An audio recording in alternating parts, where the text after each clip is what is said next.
अस्सलाम वालेकुम नाजरीन। इरफान खान साहब है मेरे साथ, निजी मसरूफियत रही हैं, उनसे आज तबसरा मैं लूँगा। जी अस्सलाम वालेकुम। वालेकुम सलाम। सर कैसी मसरूफियत रही हैं ये एक हफ्ता? इसके दौरान लोग मिस करते रहे हैं आपको, तो मैं तो उनको कहता रहा हूँ कि वो मसरूफ़ हैं कुछ मैसे की वजह से। तो बताइएगा, फिर पाकिस्तानी हालात पे बात करेंगे। नसीर साहब, मेरे कंधे पे बंदूक रख देते हैं आप।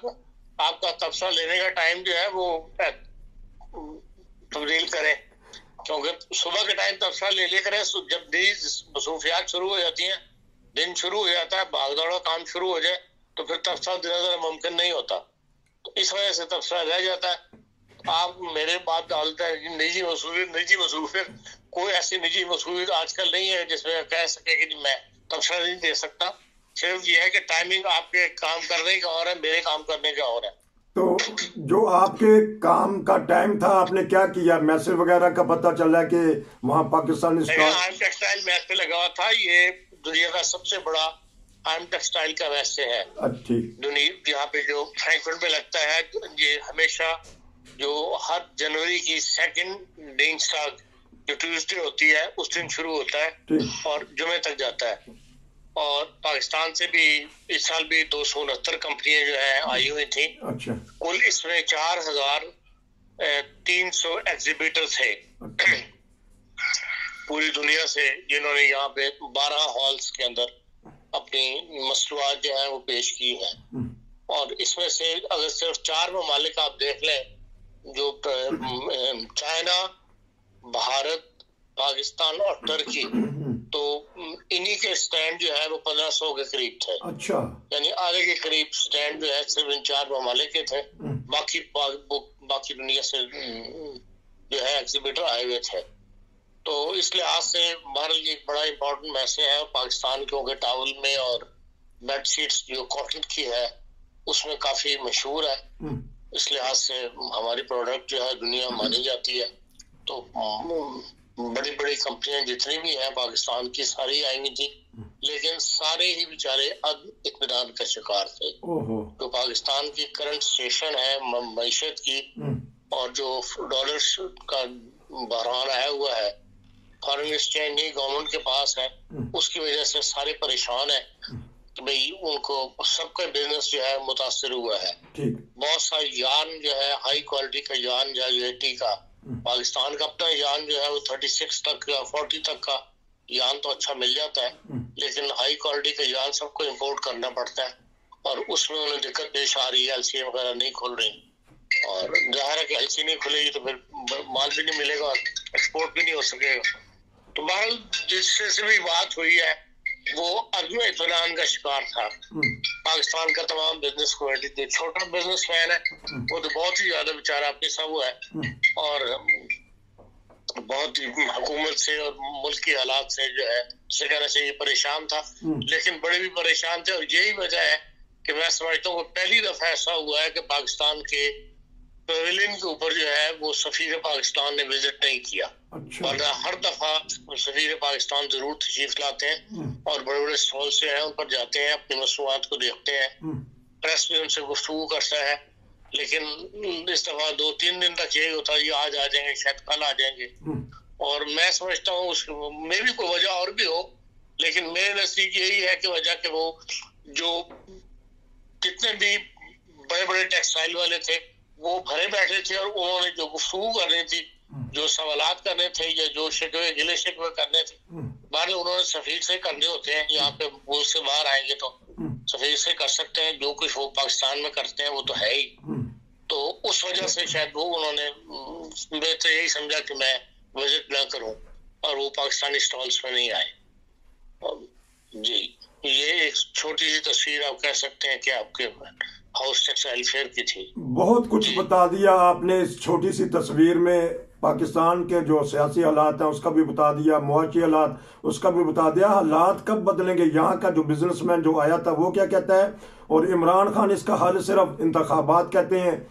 सियासी पार्टियां आपस में उलझी पड़ी हैं। हमने कराची का इलेक्शन भी देखा और उस वहाँ बाइकाट भी हुआ। तो इमरान खान इंटरव्यू भी दे रहे हैं कि मैं शहबाज शरीफ की नींदें हराम कर दूंगा, अब उनको गोलियां खानी पड़ेंगी। वो पत्ता कोई खेलना चाहते हैं, अदम एतमाद का, कौमी असम्बली में जाना चाहते हैं।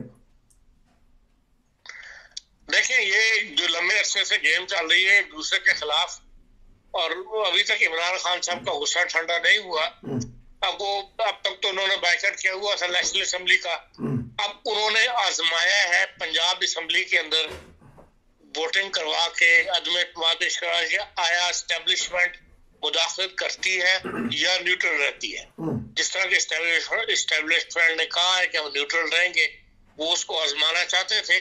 इसलिए उन्होंने जो है अदम एतमाद की तहरीक पंजाब में पेश करवा दी और वो कामयाब हो गई, और वहां किसी किस्म की तीसरे जरिए से मुदाखलत नहीं हुई। उससे अब उनकी हिम्मत बंदी है और वो चाहते हैं कि भाई नेशनल असेंबली के अंदर भी वो यही खेल खेलें और अपना बदला लें। जिस तरह उनको निकाला गया है, इस तरह वो चाहते हैं कि जो मुत्तहिदा हुकूमत है जिसकी लीड शहबाज शरीफ साहब कर रहे हैं, उसकी वो छुट्टी करवाएं।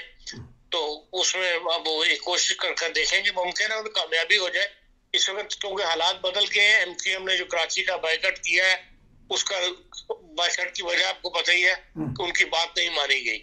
वो जो इंतखाबी हल्के बनाए गए थे उसके ऊपर राजी नहीं था MQM। तो अब हो सकता है कि MQM दोबारा इनका साथ दे दे इमरान खान साहब का, तो उस सूरत में गेम जो है वो बदल जाएगी। तो इसलिए अब इमरान जो है MQM इसकी अहमियत जो है इन हालात में फिर एक दफा बढ़ जाएगी। और हो सकता है कोई मामला तय हो गए हो और तब उन्होंने जो है इंतखाबात का बायकॉट किया हो, क्योंकि नजर यही आ रहा था, जो प्रेशर था उनके ऊपर या उनसे गुफ्तशनीद हो रही थी, उसमें यही कहा जा रहा था कि वो इलेक्शन के अंदर जाएं, बलदियाती इंतखाबात के। लेकिन वो पार्टियां इकट्ठी भी हो गई, उसके लिए कोशिशें भी हो रही थी, और गवर्नर साहब ने सारी जो 3 धड़े बन गए थे उनको इकट्ठा भी कर दिया, लेकिन एंड पे आकर उन्होंने फिर इंतखाबात का बायकॉट करवा दिया। तो मुमकिन है कि कोई MQM की और इनके दरमियान, इमरान खान साहब के दरमियान ऐसे कोई मायदा तय आ गया हो और नेशनल असेंबली में उनका साथ दे दें, और उन्होंने उस सूरत में शहबाज शरीफ साहब की जो है वो हुकूमत को खतरा लाक हो जाए। तो बहरहाल पाकिस्तान के सियासी हालात जो है वो एक अरसे से इसी कैफियत का शिकार है, जिसका असर जो है वो सबसे ज्यादा मुल्क की मईशत के ऊपर पड़ रहा है। और आज भी फ्राइडे टाइम्स में पाकिस्तान के अंदर ही एक अमेरिकन से पाकिस्तानी ने मजमून लिखा है, और उन्होंने यही लिखा है कि IMF जो है वो से इनको कुछ मिलने की उम्मीद नहीं है, और IMF की शराइत जो है जो ये चाहते हैं उसमें से कोई एक भी तस्लीम करने के लिए तैयार नहीं IMF। और उससे नतीजा यही निकलता है कि भाई जून तक ये गुजार लेंगे, जो इन्हें पैसा मिल गया है या इम्कान पैदा हो गया है सऊदी अरब से या UAE से, जो पैसे आएंगे उससे ये है कि जून तक गुजर जाएगा। लेकिन जून के बाद फिर आप या तो ऐसे जगह खड़े होंगे कि या तो आप IMF की बात मान लें, और या फिर पैसे लेने के लिए दूसरे मुल्कों की तरफ हाथ फैलाएं। और जो ये कहा जा रहा है कि भाई इनको पैसे मिल गए हैं, जो जेनेवा में कॉन्फ्रेंस हुई थी उसके अंदर 10 मिलियन के करीब, उसके बारे में भी कहा जा रहा है कि वो रकम जो है वो 3 साल के अंदर मिलनी है, और दूसरा वो जिन्होंने दी है वो बड़ी सख्त उसके ऊपर ये निगाह रखे हुए हैं कि वो रकम जो है वो सैलाब जदगान के ऊपर ही खर्च हो।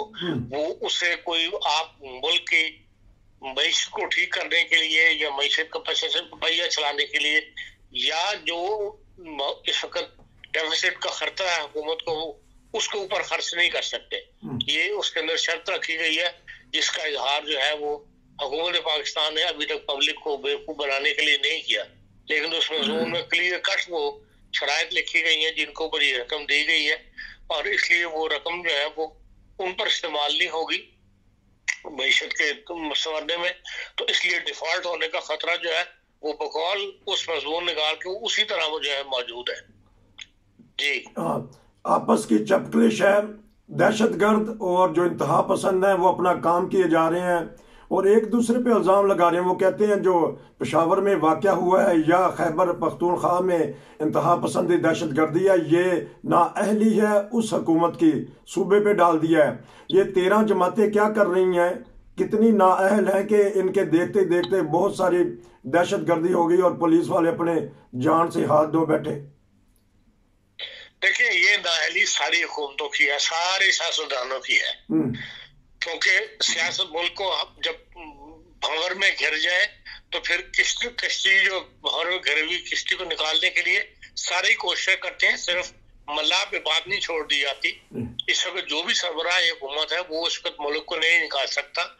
जिन हालात में हम फंसे हुए हैं उसमें तमाम सियासतदानों की जिम्मेदारी है कि वो अपने मफाद को पीछे छोड़कर मुल्की मफाद को सामने रखते हुए इस वक्त मुल्क को एक दफा इन हालात से बाहर निकालें। इसलिए अगर पाकिस्तान डूबता है, चाहे वो दहशतगर्दी के लिहाज से हो चाहे वो मईशत के लिहाज से हो, तो ये सब सियासतदान जो है वो जिम्मेदार होंगे। जो हालात तेजी से खराब हो रहे हैं, जो कुछ खबरें अखबारात में शाया हो रही हैं कि तालिबान के जो अमीर का खत शाया हुआ है, उसके बाद बहुत कुछ बैरूनी अखबारात में मज़ामीन शाया हुआ है और बहुत कुछ कहा जा रहा है कि इस तरफ से तालिबान जो है अब अफगानिस्तान से ज्यादा, यहाँ तक लिखा है इसके इंग्लिश न्यूज़पेपर ने कि अफगानिस्तान से ज्यादा पाकिस्तान को खतरा है और ये लोग जो है ये पाकिस्तान से अब ज्यादा एक्टिव पार्ट जो है वो अदा करेंगे और वही वजीरिस्तान वगैरह जो है उन्हीं के अंदर इनके अड्डे बनेंगे और वहां से ये पाकिस्तान के लिए भी खतरा बनेंगे और अफगानिस्तान के लिए भी खतरा बनेंगे। लेकिन ज्यादा खतरा जो है वो पाकिस्तान से बनेंगे, इसलिए कि पाकिस्तान के अंदर उनको सपोर्ट करने वाले ज्यादा हैं और तालिबान को जो अफगानिस्तान के अंदर सपोर्ट करने वाले कम है। वहां पे मखसूस एरिया के अंदर तालिबान जमा है और वहीं से उनको मदद मिलती है। लेकिन पाकिस्तान में वो कहता है कि पूरे पाकिस्तान के अंदर हमदर्द इनके मौजूद है जो इनको सपोर्ट करते हैं तालिबान को। बड़े बड़े खतरनाक मतलब खतरे से आगाह किया जा रहा है, लेकिन समझ ये नहीं आती कि हमारे सियासतदानों को इन खतरात पे जो दुनिया को नजर आ रहे हैं उनके ऊपर कान क्यों नहीं धर रहे या उनकी तरफ उनकी तवज्जो क्यों नहीं बढ़ रही। जी, पुलिस अफसरान बाहर से भी पढ़ के जाते हैं, इंटेलिजेंट होते हैं, वो आसानी से कह देते हैं कि दहशत गर्दों ने, इंतहा पसंदों ने अपना तरीक़ेकार बदल लिया है।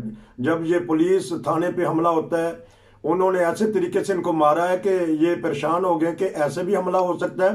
ये बताइएगा और ये बताइएगा कि आया अब जो मजहबी इंतहा पसंद पार्टियां हैं वो किस तरह अब अरूज हासिल करती हैं और उसका खात्मा किस तरह होगा, किसने करना है आगे? देखिए, उसका खात्मा तो हुकूमत ही कर रहे हैं, लेकिन हुकूमत ही उनका साथ देती है। हुकूमत ही हमेशा अपने इस्तेमाल के लिए जहां उनको जरूरत पड़ती है इन लोगों को इस्तेमाल करती है। अभी जो कुछ चंद दिन पहले ही आपके प्रोग्राम में ही मैंने लिस्ट पढ़ के सुनाई थी, जो कुछ जमीयत उलमा इस्लाम के फजल रहमान साहब ने बातें मनवाई हैं वज़ीर आज़म से, उनके अंदर तमाम मजलिसों को, इंतहा पसंद तंजीमों को वो सब राइट्स हासिल हो गए जो पाबंदियों से लगाई गई थी। जो फाइनेंशियल टास्क फोर्स की वजह के पेरिस के इजलास के बाद से वहां से ग्रे लिस्ट से निकलने के लिए जो कुछ इनके कसा गया था इनको, वो सारी ढील मिल गई है दोबारा उनको। तो जिन लोगों ने निकाला, हुकूमतें ही जो है वो इन हालात से निकाला करती है, हुकूमतें ही उनके साथ दे रही हैं इंतहा पसंदों का। तो कहाँ से इंतहा पसंदी खत्म हो जानी है? अभी तक तो कोई ऐसे सूरत हाल नजर नहीं आ रही कि इंतहा पसंदी पाकिस्तान में खत्म हो जाएगी। आप देख लें कराची का जो इंतखाबात हुआ है उसके अंदर भी दूसरे नंबर पर जमात इस्लामी को वोट पड़ा है जी। दूसरे क्या बल्कि बैन पीपल्स पार्टी को और जमात इस्लामी को बराबर ही तकरीबन वोट पड़ा, थोड़े से वोट पीपल्स पार्टी को ज्यादा पड़े। तो बहरहाल वो भी एक मजहबी जमात है, वो इंतहा पसंद जमात नहीं है, लेकिन बहरहाल एक मजहबी सोच रखने वाली जमात है। तो कराची के अंदर भी मतलब इस तरह इंतहा पसंद सोच रखा या मजहबी सोच रखने वाले लोग जो है वो गालिब आ रहे हैं और इन्हीं में से फिर इंतहा पसंद बनते हैं जो मजहबी सोच रखने वाले लोग होते हैं। ये एक शुक्र का मुकाम है कि तहरीक लब्बैक वाले जो है उनको इतना वोट नहीं पड़ा जितना पहले पड़ा था, जिससे ये साफ जाहिर हो गया कि पहला वोट उनको एस्टेब्लिशमेंट के कहने पे पड़ता रहा। कराची की भी 235 सीटों में से उन्होंने सिर्फ 2 सीटें जीती है तहरीक लब्बैक वालों ने, और जिससे पता लगा मतलब उनका यही है कि उनका वोट पहले से कम हुआ है। और ये भी ताज़ा हो गया कि पहला वोट जिनको पड़ रहा था कोई ना कोई उनको सपोर्ट कर रहा था और वो एस्टेब्लिशमेंट थी सपोर्ट करके उनका वोट बढ़ा रही थी। बहरहाल इस सूरत हाल में जो भी सूरत हाल दरपेश है पाकिस्तान को, उसमें इंतहा पसंदाना रुझान जो है, अगर उनको मजीद तकवीत मिली तो ये मुल्क के लिए मजीद नुकसानदेह होगा, मुल्क के लिए मजीद नुकसान होगा। आपने एस्टेब्लिशमेंट का जिक्र किया, आखिरी 2 मिनट में बता दीजिएगा। कहते हैं ये जो पंजाब में करिश्मा हुआ है, इसके पीछे वही है, कहने वाले कहते हैं, क्योंकि 186 में से एक माइनस भी हो जाता तो 185 में वो रह नहीं सकते थे वजीर आला, उन्होंने अदम एतमाद का वोट लिया। तो कहते हैं एस्टेब्लिशमेंट ने कुछ साथ दे दिया है जाती दफा। नहीं, मैंने तो ऐसी बात नहीं पढ़ी, लेकिन बात यह है कि देखें जो हाजिरी रजिस्टर है उस पे 181 मेंबरान ने साइन किए हैं, ठीक, और वोट 186 निकल आए हैं जी। और रात के 12 बजे कौन सी असम्बली का इजलास होता है ये बताया मुझे पहले तो कि कभी भी किसी भी ऐसी कौन सी गोली चल रही थी, आराम से अगले दिन सुबह भी इजलास कर सकते थे, लेकिन इन्होंने कोई बेईमानी करनी थी, हबड़दाड़ के अंदर इन्होंने सारा काम करके तो सुबह तक अपना रिजल्ट हासिल करना था। तो इसलिए ये कोई फेयर इलेक्शन नहीं हुआ या फेयर इंतखाब, मैं इसको नहीं समझता जो कुछ पंजाब असम्बली के अंदर हुआ है। ये भी किसी न किसी धांधली के नतीजे में जो है कदम उठाया गया है। अब इस धांधली के पीछे कौन है, ये चंद दिनों तक बात बाहर आ जाएगी। हमेशा चंद दिनों बाद ही बात, मतलब कुछ अर्से बाद असल बात जो है वो सामने आनी शुरू हो जाती है। अब जो बाज अखबार नवीस है, इन्वेस्टिगेशन वाले, वो लगे हुए इन बातों के पीछे, और आने चंद दिनों तक बात सामने आ जाएगी। अभी देखना, इतनी बड़ी बात जो है इरफान सदीकी साहब ने भी लिखी है कि भाई जो मुनसलाई ने टीवी इंटरव्यू में बताया कि भाई जो वोट कैंडिडेट के लिए जो इंटरव्यू हो रहे थे तरीके इंसाफ में, उस वक्त 2 बंदों के अलावा टीसी कूल भी वहां बैठी हुई थी। टीसी कूल का नाम नहीं बताया, बार बार पूछा गया उनसे, लेकिन उन्होंने मुस्कुरा के रह गए। इसका मतलब है कि हर जगह इन्वॉल्वमेंट तो होती है टीसी कूल की कहीं ना कहीं, और इस लिहाज से ये बात जो है, इसमें कौन इन्वॉल्व था, पंजाब असम्बली में जो गेम खेली गई है, इसके बारे में पता लग जाएगा आपको। बहुत शुक्रिया, आपने एक मिला जुला तबसरा मुल्की हालात पे कर दिया। हम इंशाल्लाह आपसे आलमी हालात पर और जर्मनी से भी एक खबर है उसके ऊपर भी तबसरा लेंगे। इंशाल्लाह दोबारा आपसे मुलाकात होगी। नसीर को इजाज़त दीजिए। अस्सलाम वालेकुम।